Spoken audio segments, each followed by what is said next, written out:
भारतीय जनता पक्षाचे सध्याचे पुढारी, सध्याचे म्हणतोय मी, आणि विधानसभेचे अध्यक्ष ज्यांना न्यायालयानं ट्रायब्युनल म्हणून नियुक्ती केली होती न्याय देण्यासाठी, असे श्री राहुल नार्वेकर यांनी नक्की काय निकाल दिला? जो महाराष्ट्राला अपेक्षित होता की हे मॅच फिक्सिंग करून निकाल देतील तोच दिला. त्याच्यामुळे आम्हाला काही धक्का, आश्चर्य वगैरे लोकांना वाटलंय असं काही नाही. पण नक्कीच लोकांच्या मनामध्ये एक चीड निर्माण झाली आहे. सर्वोच्च न्यायालयानं विधानसभा अध्यक्षांवर जबाबदारी दिली होती ट्रायब्युनलची, न्याय करण्याची, न्याय देण्याची. आणि या ट्रायब्युनलनं म्हणजे राहुल नार्वेकर यांनी शिंदे गटाचे वकील म्हणून काम केलं. वकील हे अत्यंत गंभीर गोष्ट आहे.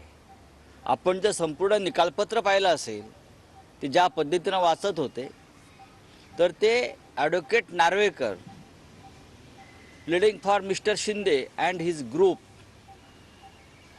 शिंदे यांच्या फुटलेल्या गटासाठी वकिली करावी, अशा पद्धतीनं काल त्यांचं निकालपत्राचं वाचन सुरू होतं. ते निकालपत्र त्या पद्धतीचं होतं.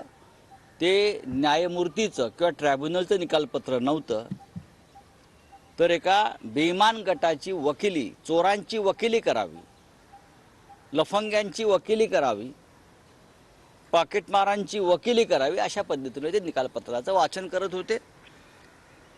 त्यांनी जे आक्षेप नोंदवलेले आहेत आणि ज्या आधारावर त्याने जे निकाल दिलेले आहेत, असं म्हणतात ते 2018ची घटना वगैरे वगैरे वगैरे, हे सपशेल झूट आहे.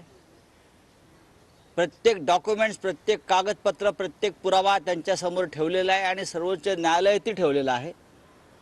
आणि त्याच आधारावर सर्वोच्च न्यायालयानं तेव्हा सांगितलं की भरत गोगावले यांची प्रतोत्पत्ती केलेली निवड चुकीची आहे,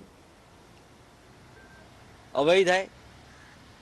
सर्वोच्च न्यायालयानं सांगितलं शिंदे यांची गटनेतेपदी झालेली निवड चुकीची आहे. हे सर्वोच्च न्यायालय सांगते आहे. Chief justice Dhananjay Chandrachud, governor तेव्हाचे, जे भारतीय जनता पक्षाचे वकील होते राजभवनात, त्यांनी जी केलेली कारवाई बहुमतासंदर्भात त्यांनी घेतलेल्या भूमिका या अनावश्यक आहेत. हे या देशाचं सर्वोच्च न्यायालय सांगितलं. ते त्यांच्यासमोर पुरावे असल्यामुळेच सांगितलं. पण सर्वोच्च न्यायालयाला खोटं ठरवण्याचा प्रकार महाराष्ट्रामध्ये भारतीय जनता पक्षानं केला. राहुल नार्वेकर हे भारतीय जनता पक्षाच्या एखाद्या कार्यकर्त्याप्रमाणेच वागले.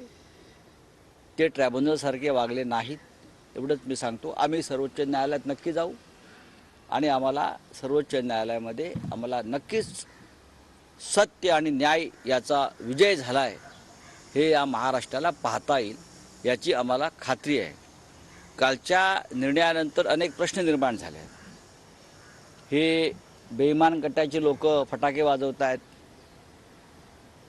हा काय रस्त्यावरून नाचतायत, त्यांनी त्यांच्या अंतरात्म्याला विचारावं, निर्णय खरा की खोटा, आणि निर्णय यावा यासाठी काय काय उपद्व्याप करण्यात आले, कसे आले. हां, पण आम्हाला त्याची चिंता नाही. आमची बाजू सत्य आणि न्यायाची आहे. आम्ही लढू. शिवसेना अशा अनेक संकटातून तावून सुलाखून बाहेर पडलेली आहे आणि उजळून निघालेली आहे. यावेळेलाही तसंच वेगळं होणार नाही.